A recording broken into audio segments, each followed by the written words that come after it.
Spokane jurors have convicted a man of raping a teenager in a city park despite the suspect's claims that the sex was consensual. Louis Victor Custer, who has a history of sexual assaults against children, will be sentenced on second-degree rape charges in January. KXLY4's Jeff Humphrey explains how the victim made sure detectives would catch up with Custer, even if it meant waiting for him to commit another crime. The young victim had a fight with her mother at Northtown Mall and then stormed off on foot. She covered about 7 blocks and ended up here in Patrick Byrne Park, alone and angry. She became a sitting target for the suspect. She stopped there where she was contacted by a male. She was then forced to commit some sexual acts on him against her will. The rape happened behind this bathroom after the suspect had threatened to hurt the teen if she resisted. The attacker ran away, but the victim cleverly preserved biological evidence of what had happened here. She had actually spit out some evidence, which was then collected for DNA purposes.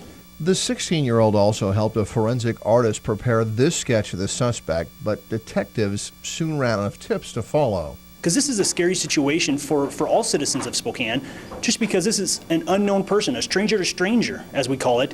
We don't know who our suspect is at that point. But 8 months later, this man, Louis Custer, was convicted of a felony and had to submit his DNA to the State Patrol Crime Lab.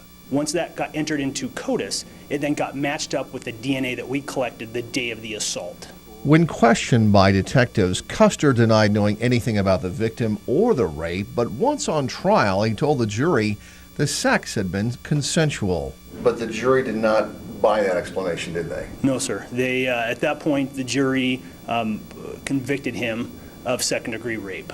And even today, you can see the victim did a good job recalling her assailant. Detectives say Custer is a predator who would have claimed more victims if he hadn't been caught.